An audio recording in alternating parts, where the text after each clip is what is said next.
कोल्हापुरातील हॉटेल व्यवसायाची 1918 पासून असलेली परंपरा आनंदी गोपाळ स्नॅक्स सेंटर, कोल्हापुरी चटकदार मिसळ आणि कोल्हापुरी वडा मिळण्याचे एकमेव ठिकाण आनंदी गोपाळ स्नॅक्स सेंटर। तिखट आहे पण झटका नाही, चटकदार आहे पण जळजळणारी नाही, मधुर आहे पण गोड नाही, खाल्ल्याशिवाय चव कळणार नाही। एक वेळ आपण चव घेऊन पहा। मिळण्याचे ठिकाण श्रीनाथ मच्छी ढाबा, वीर धरणावरील सर्वात जुना ढाबा, तोंडल, तालुका खंडाळा, जिल्हा सातारा। वीर धरणावर। मोबाईल नंबर 9960885771 आणि 9767164161।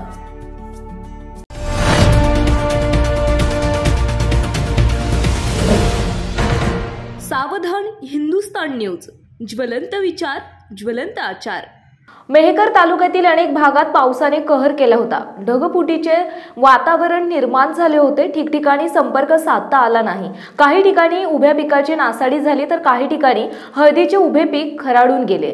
बेलगाव येथील केशवराव बाबूराव वानखेडे यांच्या शेतातील संपूर्ण गाळ पाण्याने विहिरीमध्ये आला। विहिरीमध्ये पूर्ण भोवरा फिरल्याने नुकसान झाले आहे।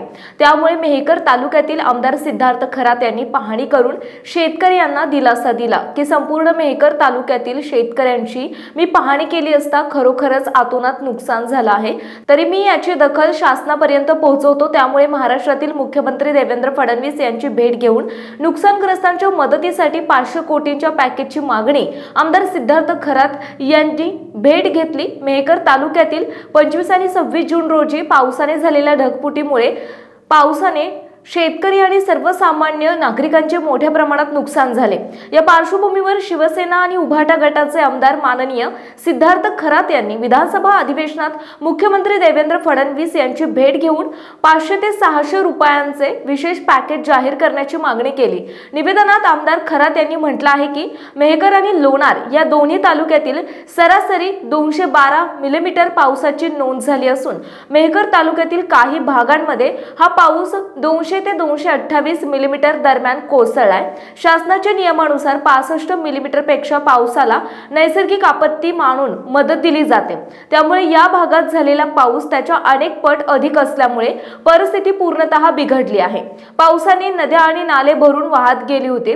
त्यामुळे नाल्यातील आणि नद्यातील पाण्याने मार्ग बदलल्याने शेतकऱ्यांच्या शेतामध्ये शिरल्याने जमिनी या खराडून गेल्या आहेत। काही ठिकाणी पाणी जायला मार्ग नसल्याने तुडुंब पाण्याने भरलेले दिसत होते। त्यामुळे शेतकरी यांनी केलेली पेरणी पूर्णतः वाया गेली असून गाळ साचल्यामुळे पुढील शेतकरी यांच्यासाठी अडचणी निर्माण होत आहेत। काही ठिकाणी सोलर पंप तसंच विहिरीमध्ये भोवरे फिरले। काही ठिकाणी हळदीमध्ये टाकलेली ड्रीप तसेच स्प्रिंकलर पाईप हे सुद्धा पाण्यामुळे वाहून गेले। त्यामुळे अतोनात नुकसान झालं असून या दोन्ही तालुक्यातील शेतकऱ्यांना शासनाने लवकरात लवकर मदत देण्यात यावी।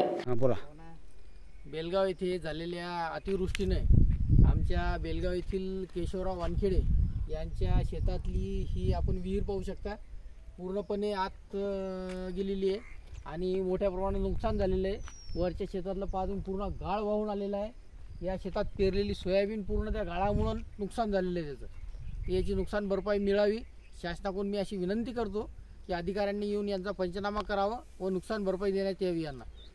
आपण भाजपचे तालुका अध्यक्ष यांना त्यांनी बेलगाव येथील शेतकऱ्याचे जे सोयाबीन पेरलेले आहेत या ठिकाणी पाहणी केली असता आपल्याला काय वाटते?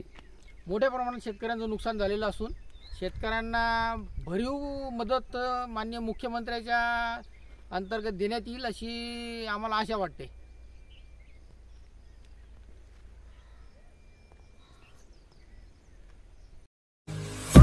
आपल्या भागातील महत्त्वाच्या बातम्या पाहण्यासाठी आजच आमच्या सावधान हिंदुस्तान न्यूज चॅनलला सबस्क्राइब करा आणि बेल आयकॉन प्रेस करा।